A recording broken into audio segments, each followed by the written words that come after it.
Bismillahirrahmanirrahim. Assalamu alaikum wa rahmatullahi wa barakatuhu to all of you. I hope that you all be fine. Dear students, today we are going to complete our unit that was a family trip to Narang. So without wasting any moment, I am going to start our today's lecture. But before moving towards our today's lecture, I am going to ask few questions from you about the previous lecture which we have learned on the other day. So my first question is, describe the beauty of Lake Saiful Malook. यानी कि झील सैफुल मलूक के बारे में previous lecture में हमने deeply पढ़ा था। तो बोल रहा है कि उस झील सैफुल मलूक के बारे में जो खूबसूरती है, ठीक है, झील सैफुल मलूक की खूबसूरती, उसको आप बयान करें। तो इसका आंसर क्या हो जाएगा? It's answer will be lake has majestic and mesmerising natural beauty and pleasant atmosphere. Lake has majestic and mesmerising natural beauty and pleasant atmosphere कि झील पर जो हमारे पास आबो हवा थी वो बहुत क्या थी? खुशगवार थी। और जो कुदरती मनाजिर थे झील पर वो बिल्कुल जादुई और मशहूर कुन थे, ठीक है। It also provides a marvellous view of मलका पर्वत। It also provides a marvellous view of मलका पर्वत which is the highest peak of Kaghan valley. ये मलका पर्वत का एक शानदार मंजर भी मुहैया करती है, पेश करती है, ठीक है। कौन? झील। किसका? मलका पर्वत का। और मलका पर्वत कौन है? Which is the highest peak of Kaghan valley, जो के बाद ये कागान की सबसे ऊंची चोटी है, ठीक है। Second question, how is the narrator's opinion about the people of Naran. How is the narrator's opinion about the people of Naran. Naran के लोगों के बारे में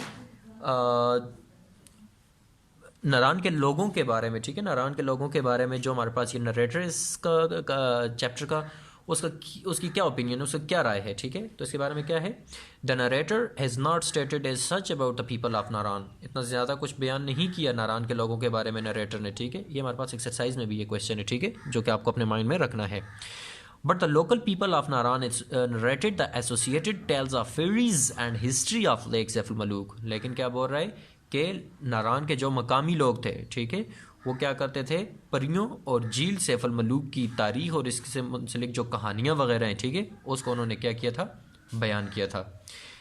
ये हमारे पास दो क्वेश्चंस थे जो कि प्रीवियस लेक्चर में हमने जो पढ़े थे उसके मेन पॉइंट्स थे, यानी कि अहम नुक्ते थे। तो उसमें से क्वेश्चन मैंने दो बना दिए, एक हमारी एक्सरसाइज में मौजूद है, इनमें से बल्कि दोनों ही मौजूद है ऑलमोस्ट। तो अब हम पढ़ते हैं अपने आज के लेक्चर की तरफ। तो इसके लिए सबसे पहले आप अपनी बुक्स ओपन करें। सो अपनी बुक्स को ओपन करें स्टूडेंट्स फ्रॉम पेज नंबर 145। अब हमारा ये लास्ट एक पैराग्राफ रह गए हैं जिसे आज हम लोग इंशाल्लाह ख़त्म करते हैं। तो on the third day after breakfast we checked out from the hotel and set our journey back to Abbottabad। on the third day, तीसरे दिन, after breakfast, नाश्ते के बाद, we checked out from the hotel। Checked out से मुराद यहाँ पर वैसे check होता है क्या करना? पड़ताल करना, ठीक है, लेकिन चेकड आउट से मुराद होगा निकलना, ठीक है, निकल पड़े। We checked out from the hotel, हम होटल से निकल पड़े।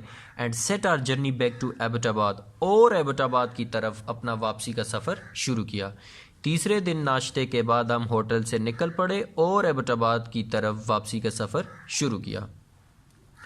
We stayed a couple of days at our uncle's place and returned back to Peshawar yesterday.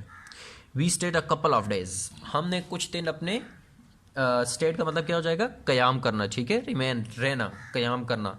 We stayed a couple of days at our uncle's place, हमने कुछ दिन अपने चचा के घर में क़याम किया। And return back to Peshawar yesterday, और कल ही पेशावर वापस पहुँचे, ठीक है। अब उसके चचा का घर कहाँ पर था? वो एबटाबाद में था। तो बोल रहे हैं कि नारान से जब हम वापस आए तो एबटाबाद में अपने चचा के घर में 2 दिन या कुछ दिन क़याम किया या रहे। And return back to Peshawar yesterday, और कल पेशावर वापस आ गए।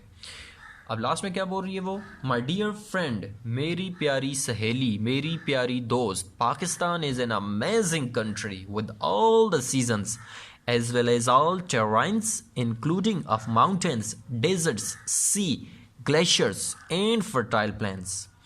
Underline the new word amazing. The English meaning of the word amazing is astonishing. Amazing, astonishing, हैरान कुन। टेराइंस मीन्स ट्रैक्ट ऑफ लैंड, ठीक है, ट्रैक्ट ऑफ लैंड, कतई ज़मीन। And rest of the things तो आपको क्लियर होंगी। सो माय डियर फ्रेंड, मेरी प्यारी सहेली, मेरी प्यारी दोस्त, Pakistan is an amazing country. Pakistan एक हैरान कुन मुल्क है, विद ऑल द सीजन, तमाम मौसमों के साथ, ठीक है। पाकिस्तान तमाम मौसमों के साथ, ये तमाम मौसमों वाला एक हैरान कुन मुल्क है, एज वेल एज ऑल टेराइंस, इसके साथ साथ कतई ज़मीन है, इंक्लूडिंग जिसमें शामिल हैं माउंटेन्स, पहाड़, डेजर्ट्स, सहरा, सी, समंदर, ग्लेशियर्स, ग्लेशियर को ग्लेशियर ही बोलेंगे, एंड फर्टाइल प्लेन्स और जरखेज़ मैदान शामिल हैं। यानी कि पाकिस्तान हमारा एक ऐसा हैरान कुन मुल्क है, क्योंकि अक्सर कंट्रीज़ ऐसे हैं जिनमें दो मौसम हो, एक मौसम हो, कहीं पर पूरा साल गर्मी रहती है, कहीं पर साला साल सर्दी रहती है, बर्फ़ पड़ी रहती है। लेकिन हमारा पाकिस्तान जो है उसके बारे में बता रहे कि ये वाहिद ऐसा मुल्क है जहाँ पर सर्दी, गर्मी, बहार, ख़ज़ां चारों मौसम हैं। इसके अलावा यहाँ पर सहरा भी हैं, समुंदर भी हैं, ग्लेशियर भी हैं, ज़रख़ेज़ मैदान भी हैं, पहाड़ भी हैं, ठीक है। तो ये सब क्या है, अल्लाह की बहुत बड़ी नेमतें हैं। फिर क्या बोल रही है, we witnessed glacial ice alongside Naran Kagan road while Peshawar is having a severe heat wave. Witnessed, underline the word witnessed. The English meaning of the word witnessed is observe, ठीक है, witnessed, observe, मुशाहिदा करना, देखना। We witnessed glacial ice alongside Naran Kagan road, हमने नारान कागान सड़क के इतराफ में बर्फ के तोदे देखे। ग्लेशियल आइस मुराद बर्फ के तोदे, तो बता रहे, तो यहाँ पर वो क्या कर रही है, सर्दी की नोयत हमें बता रही है कि हमने नारान कागान सड़क के इतराफ में बर्फ के तोदे देखे। While Peshawar is having a severe heat wave, जबकि पिशावर में शदीद गर्मी की लहर थी। यानी कि एक ही मुल्क है, इतना ज़्यादा डिस्टेंस भी नहीं है, ठीक है, एक ही मुल्क है, लेकिन एक कोने में हम थे तो हमें इतनी ज़्यादा ठंड लग रही थी, सर्दी लग रही थी कि वहाँ पर बर्फ़ के तोदे मौजूद थे, ठीक है। अभी तक बर्फ़ वहाँ से जिसे बोलते हैं गलना, ठीक है, पिघलना, वो भी नहीं हुई थी, मेल्ट भी नहीं हुई थी। और दूसरी तरफ बोल रहे हैं कि फिर 2 दिन में जिस वक्त हम पेशावर पहुंचे तो वहाँ पर क्या था, मौसम बहुत ही ज़्यादा गर्म था, ठीक है। फिर क्या बोल रहे हैं, बोल रही है कि if you get a chance do visit Naran, if you get a chance, अगर तुम्हें कभी मौका मिले, डू विजिट नारान, तो नारान की सैर को ज़रूर जाओ। अब अपनी सहेली को गाइडेंस दे रही है, एडवाइस कर रही है कि अगर तुम्हें कभी मौका मिले तो नारान की सैर को ज़रूर जाना। It is a heaven on earth, underline the new word heaven. The English meaning of the word heaven is paradise. Paradise means जन्नत. So it is a heaven on earth. ये ज़मीन पर एक जन्नत है, ठीक है। यानी कि नारान की बात करें कि नारान ज़मीन पर एक जन्नत है। Convey my regards to your parents. अपने वालदेन को मेरा सलाम कहिएगा, मेरा सलाम कहना। Your loving friend, तुम्हारी प्यारी सहेली सलमा खान, सलमा खान। यानी कि ये पूरा लेटर किसने लिखा है, सलमा खान ने लिखा हुआ है, ठीक है। और वो अपनी दोस्त को सारी जो उसने सैर की तो उसके बारे में आगाह कर रही थी। उम्मीद है कि ये अब आपको क्लियर होगा। अब हम पढ़ते हैं जी, अभी तक ये जो पढ़ा है इसके मेन पॉइंट्स की तरफ जाते हैं, ठीक है, क्योंकि आगे तो फिर हम लोग एक्सरसाइज स्टार्ट कर रहे हैं तो उसके तो मेन पॉइंट्स कुछ होंगे नहीं। सो अभी जो आज हमने पढ़ा इसके मेन पॉइंट्स कौन से हैं, इसका जो हमारे पास इस एक पैराग्राफ में जो थोड़े से मेन इंपॉर्टेंट पॉइंट थे, the first one is that Pakistan is an amazing country within all seasons. Pakistan is an amazing country with all seasons. Number 2 is that Naran is a heaven on earth. Naran is a paradise on earth. ठीक है. And the third point is that they observed glacial alongside Naran Kagan road while Peshawar was having a severe heat wave. ठीक है. So these were the main points of today's lecture. And now moving towards its exercise. In the exercise, the first question is glossary. Glossary words meanings. The first word is marvelous. You will have to pronounce that word is marvelous, extremely good, wonderful. Its Urdu meaning is ajeeb ya anokha. Next word is glaciers. Glaciers mean a large mass of ice formed by snow on mountains that moves very slowly down a valley. Glacier को glacier ही बोलेंगे उर्दू में भी। Third word is habitat. Habitat को उर्दू में हमारे पास हो जाएगा रहना, और इंग्लिश मीनिंग क्या है, the place where a particular type of animal और plant is normally found. Next word is fertile. Fertile's English meaning is of land और soil that plants grow well in, यानी कि जरखेज। Next word is majestic. Majestic means impressive because of size और beauty, यानी कि जादुई। Next word is deft. Deft means skilful and quick, यानी कि होशियार. Next word is terrains. Terrains means used to refer to an area of land when you are mentioning its natural features. For example, if it is rough, flat, etc. Next word is checkout. Checkout means to pay your bill and leave a hotel, etc. यानी कि रवाना होना. Next word is pleasant. Pleasant means enjoyable, pleasing or attractive, खुशगवार. Next word is narrated. Narrated means to tell a story, बयान किया. Next one is cultivated. Cultivated means apashi and its English meaning is to prepare and use lands for growing plants or crops. These were the words meanings in the glossary, which you'll have to know that how you pronounce these words. And moving towards the next question.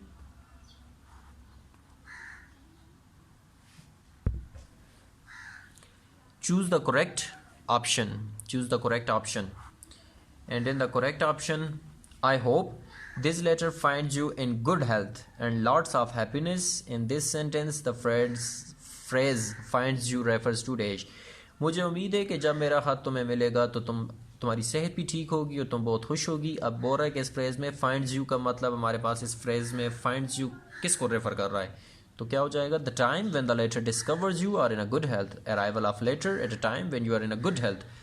The time when the letter loses you as being present and the time when the letter looks at you in good health. तो इसका हो जाएगा the time when the letter discovers you are in good health. के जिस वक्त खत तुम्हें मिलेगा तो उस वक्त तुम बिल्कुल ठीक होगी.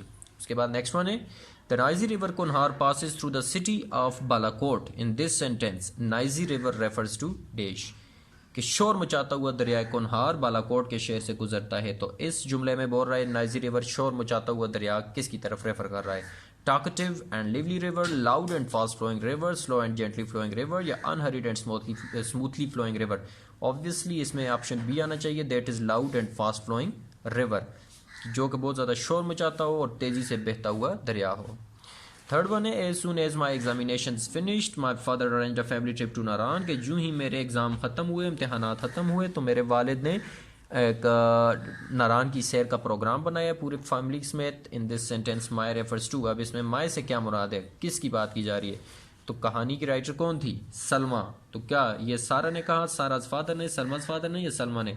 तो ये सलमा ने कहा था, तो ऑब्वियसली इसमें आप क्लिक करेंगे सलमा पर.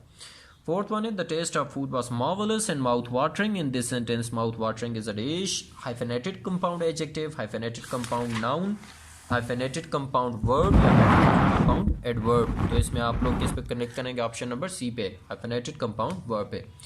फिफ्थ वन है lake Saif al Malook provides a marvellous view of डेश. झील सैफ अल मलूक से आपको एक शानदार नज़ारा मिलता है. किस चीज़ का? मलका पर्वत का, माउंट केटू का, माउंट एवरेस्ट का या मालम जब्बा का. तो इसमें हमारे पास ठीक ऑप्शन कौन सी होगी? मलका पर्वत. लिहाजा आप मलका पर्वत पर क्लिक करेंगे. अब हम बढ़ते हैं अपने होमवर्क की तरफ. तो होमवर्क आपका आज का क्या है? होमवर्क आज का आपका ये है कि ये जो हमारे पास हमने चूज़ द करेक्ट ऑप्शन किए हैं 5 ही हैं. ये अब मज़ीद फोकस कर लिया है मैंने, ठीक है. ये जो 5 ट्रू ऑप्शन है, चूज़ द करेक्ट ऑप्शन है, इनको आपने अपने असाइनमेंट पेजेस पर लिखना है. 4th इस पेज पे मेंशन है, 5th वन नेक्स्ट पेज पे है. तो चारों नहीं लिखने, बस ऐसा करना है कि पूरा पहला फर्स्ट वन लिखा और उसमें से जो ठीक ऑप्शन है, फॉर एग्जांपल इसमें ए ऑप्शन है तो सिर्फ ए लिख दिया, बस नीचे 3 ना लिखे. सेकंड लिखा, इसमें बी ऑप्शन ठीक है तो सिर्फ बी लिख दिया इधर आगे, ठीक है. बुक पर भी आपने कर लेना है और इसके अलावा असाइनमेंट पेजेस पर भी करना है. और that's it. Thanks and have a nice day.